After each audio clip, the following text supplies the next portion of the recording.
Assalamualaikum warahmatullahi wabarakatuh. Baik, saya Dr. Yose Rizal, spesialis kulit dan kelamin yang bertugas di Rumah Sakit Ahmad Mukhtar Bukit Tinggi. Pada hari ini kita akan membahas sedikit, berikan informasi kepada Bapak Ibu semua seputar penyakit vitiligo. Ya, penyakit vitiligo yang dalam bahasa sehari-hari kalau di Sumatera Barat orang bilangnya penyakit sapak atau penyakit balak. Pemahaman orang-orang tua kita dahulu bahwa penyakit sapak atau penyakit balak atau vitiligo ini ya dia menyangkut stigma sosial di mana orang yang menderita penyakit vitiligo ini ya terkadang dikucilkan secara sosial ya, dan si pasien merasa rendah diri, merasa malu, ataupun dia merasa tidak diterima oleh lingkungannya. Ya, nah, sebenarnya penyakit vitiligo itu apa?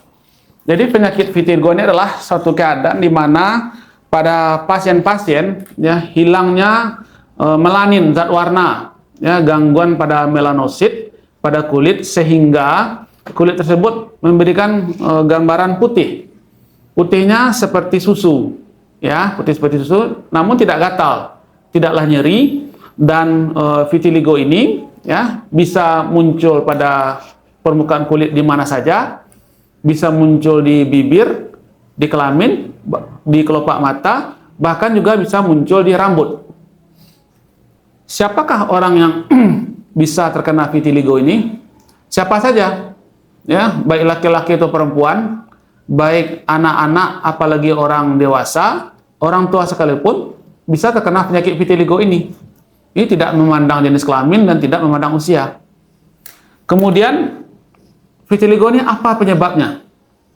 Nah, ini penyakit balak atau vitiligo ini ya, dia kena terjadi gangguan pembentukan sel melanosit, pigmen.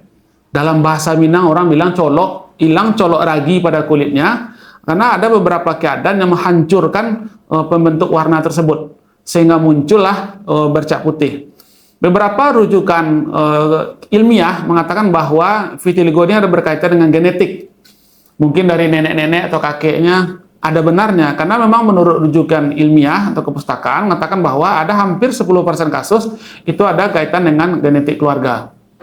Yang kedua, bisa juga karena beberapa rujukan gangguan pada teori neural atau gangguan pada ujung-ujung saraf yang menghancurkan zat warna, dan juga teori biokimia ya, dan juga teori penghancuran melanosit itu sendiri. Jadi banyak beberapa ilmiah bisa menjelaskan munculnya penyakit vitiligo atau balak ini. Nah, apa pemicunya? Nah, dia ada beberapa keadaan-keadaan tertentu yang bisa memicu bertambah luasnya penyakit ini.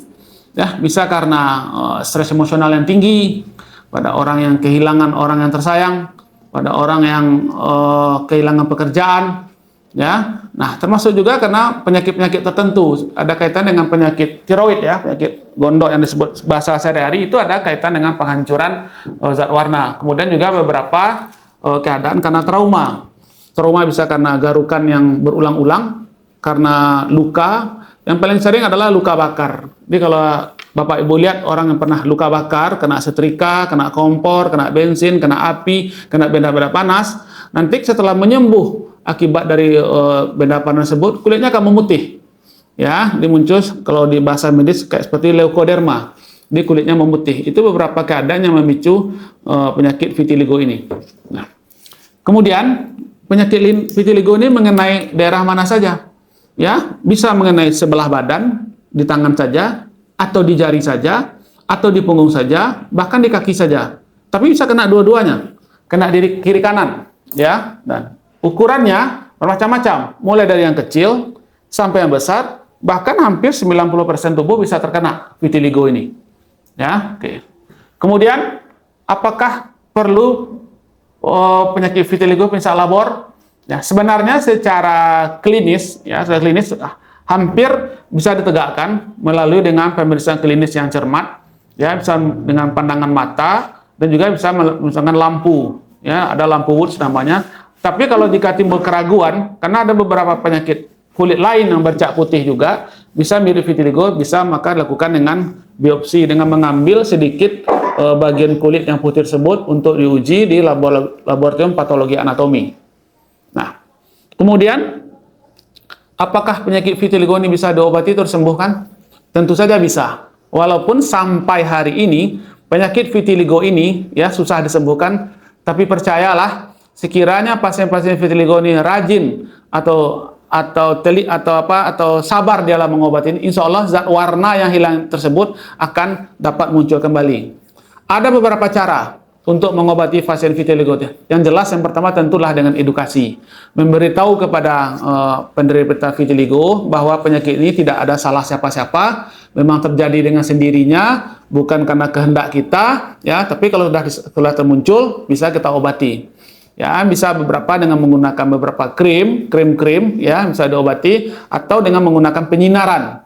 Ya, dengan penyinaran dengan menggunakan neuroben, atau mungkin juga dengan grafting. Ya, apalagi nanti kalau sekiranya pasien sudah hampir putus asa, ataupun jika terkena area wajah, yang paling vital itu kan terkena area wajah, maka mungkin bisa dilakukan dengan tindakan kamuflase dengan memakai beberapa pewarna ataupun bedak yang bisa menutupi bercak putih tersebut. Begitu juga ya di negara-negara barat, ya kebanyakan mereka malah menutupi vitiligo ini dengan tato. Dibikinnya tato gambar-gambar tertentu sehingga lebih menarik. Nah, itu mungkin beberapa cara untuk mengobati vitiligo ini. Dan memang mengobati vitiligo ini butuh kesabaran.